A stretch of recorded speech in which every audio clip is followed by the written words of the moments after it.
Assalamualaikum everyone. This is new edition mathematics chapter number 5 remainders theorems and factor theorems exercise 5.1 और हम इसका question number 4 कर रहे हैं।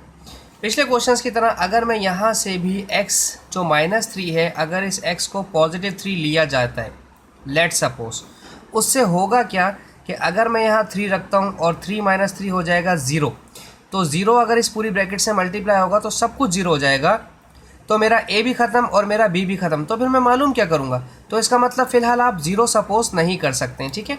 तो फिर क्या करें, हम x को सबसे पहले अगर मैं 3 नहीं सपोज कर सकते थे, सॉरी, x को अगर हम 0 सपोज करते हैं लेट सपोज, ठीक है, 0, उसकी मदद से ये बच जाएगा मेरे पास और ये ख़त्म हो जाएगा क्योंकि जब ये 0 से a मल्टीप्लाई होगा तो a ख़त्म हो जाएगा, ये ख़त्म हो जाएगा, तो सिर्फ b बचेगा मेरे पास, ठीक है। चूँकि इनके साथ कोई भी x वाले अल्फ़ाबेट्स नहीं अवेलेबल। अभी कैसे समझाना चाह रहा हूँ मैं, देखो बताता हूँ। 0 का क्यूब -6 x 0 का स्क्वायर -0, ये सब 0 हो जाएंगे, ठीक है, +30 इज़ इक्वल्स टू 0 - 3। देखो a जो है वो 0 के स्क्वायर से मल्टीप्लाई होगा तो 0 ही हो जाएगा, -3 जो है वो भी 0 से मल्टीप्लाई होगा तो 0 हो जाएगा, तो अल्टीमेटली मेरे पास सिर्फ b यहाँ बचेगा।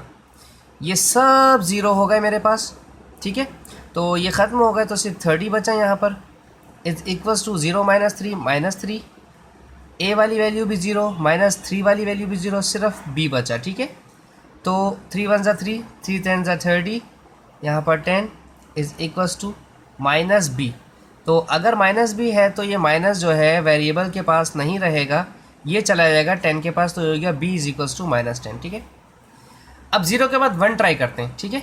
अगर मैं 1 लेने की कोशिश करता हूँ, चेक करते हैं कि 1 से क्या, देखो 2 3 क्यों नहीं ले पाता। अगर कोई सोच रहा है कि सर आप 2 या 3 या 4 क्यों नहीं ले रहे, देखो बच्चों, अगर मैं 2 लूँगा तो देखो मेरे पास क्यूबिकल इक्वेशन है।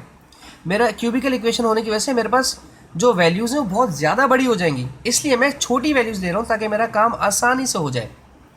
1 का क्यूब -6, 1 का स्क्वायर -1 +30। अभी देखो ये भी बहुत बड़ी बन जाएगी इक्वेशन, और x की जगह 1 -3 और x की जगह 1, तो ये 1 का स्क्वायर 1 ही रहेगा, -3 x की जगह 1, 1 की जगह 1 और +b की जगह मैं -10 रख देता हूँ, ठीक है। अब देखो पूरी इक्वेशन में 1 -6 -1 +30, पूरी इक्वेशन में सिर्फ मेरे पास a बचा है, ठीक है, -2 और a प्लस -13 हो गया है, ठीक है।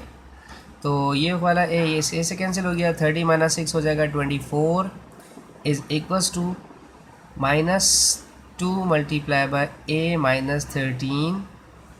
देखो ये 2 मल्टीप्लाई कर रहा है, यहाँ भेज के डिवाइड करवा देता हूँ और माइनस भी यहाँ भेज देंगे, 2 × 1 = 2, 2 × 2 = 4, a -13, माइनस ट्रांसपोज करना आता है ना आपको कि a के जो 2 के पास माइनस, तो मैंने कैसे 14 के पास भेजा, ठीक है। ये -13 वहाँ जाकर प्लस हो जाएगा, तो 13 - 12 इज 1 हो जाएगा। तो a का आंसर आपके पास 1 आ गया और b का आंसर आपके पास -10 आया था ऊपर, ठीक है।